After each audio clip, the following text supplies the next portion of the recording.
Hi everyone, welcome again to another Teacher Joseph video clip. Today we're going to go through another part of my weekly lesson, and we're going to begin with this paragraph here. I've already highlighted our first word, our first phrase, Victorian kitsch. Well, Victorian, of course, is the period that Queen Victoria was reigning. She was reigning over us. And that's not reign as in the weather. It's R-E-I-G-N,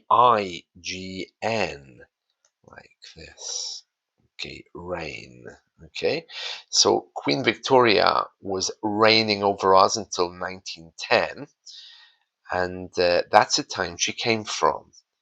Kitsch is when you take something which is from the past and you bring it into the present. It may not have a use in the present, and therefore it just looks strange or somehow exaggerated, especially if you give it a use. So if something is kitsch, it's something from the past which is being used in the present, but because it looks completely out of date, it kind of brings attention to itself. It's a genre of fashion. If something is kitsch, it really stands out because it doesn't belong in that particular time, especially if it's still functioning. Later in this story, I'm talking about a Victorian bathroom. That's a good example of Victorian kitsch, something from the past, which is technically still usable today. Let me give you another example. If I take a jumper, that's just, the thing you wear to keep you warm, or a shirt, let's say from 1975, and I wear it, it will kind of stand out because people will recognize it as being something from the past, something which I'm using today. That's something which is kitsch, something which really stands out. Kitsch and something which is just bad taste is something kind of similar, something which just doesn't look right in the present. But sometimes we use kitsch things to make a point, that the thing is still useful, to show off a new fashion, something that's coming back maybe. That's something else, which is kitsch. It says here, famous and popular in their day, but now presenting us with laughter, head-scratching, and incredulity. If something is incredulous, this is where we get the word incredulity from. It's not a word that you hear all the time, but I think it basically means something which leaves you with a feeling that you can't believe it. If something gives you an idea that it's incredulous or it has incredulity, it means that you just can't believe it. It's something beyond what you're able to accept. Okay, so if something is incredulous, it's something where you're saying, oh, I really don't believe that. That's just crazy.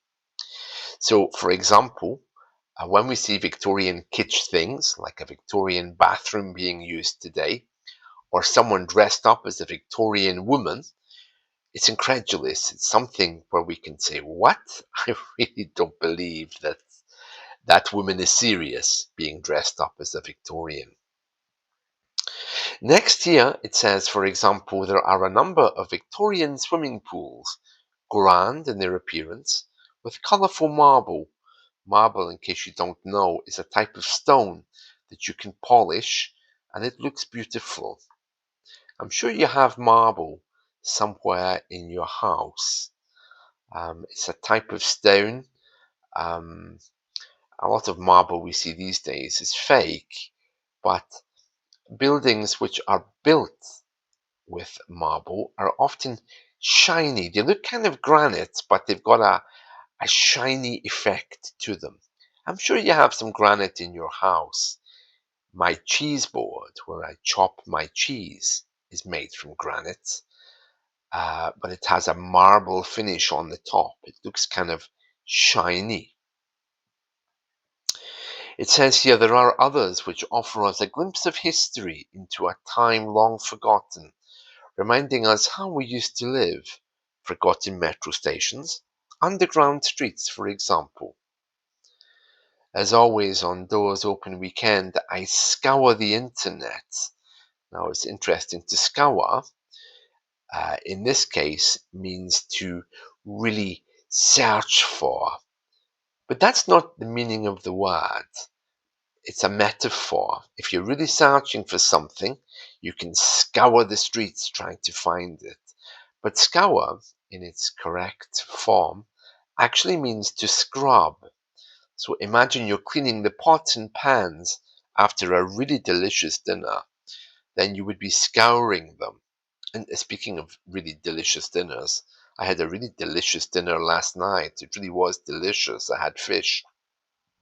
But anyway, so if you scour, you're cleaning deeply or you're searching for something deeply.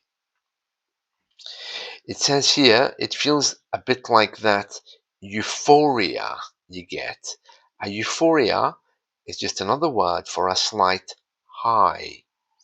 You know that way that sometimes we take exercise, we get endorphins running in our brain. It's called a high, a euphoria. Some people get euphoria or a high when they buy a lottery ticket. And that's what I'm talking about here.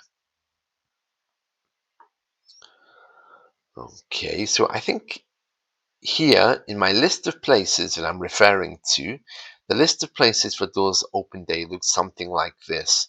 The old church, I did that last year. And the list just goes on. It's all quite straightforward. There's no way.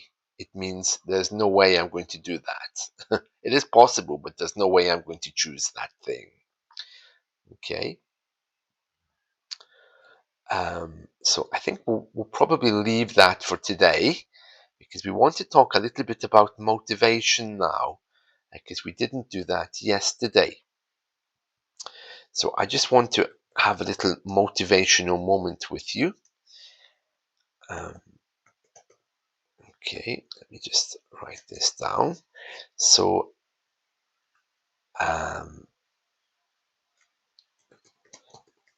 does learning give you a sense of euphoria?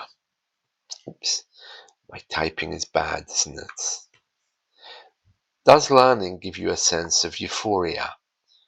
And why or why not? Because how learning English makes you feel can be very revealing. You can learn a lot about yourself if you look closely at what's happening when you try to learn. Some people just can't learn in the historical way of revising grammar. They just simply need to have a book with a dictionary. Other people need to have conversation. So if learning in a particular way isn't bringing you happiness, you have a right to ask yourself why. And there we are. That's it from me today. I hope you've enjoyed this. Let's talk soon. Bye.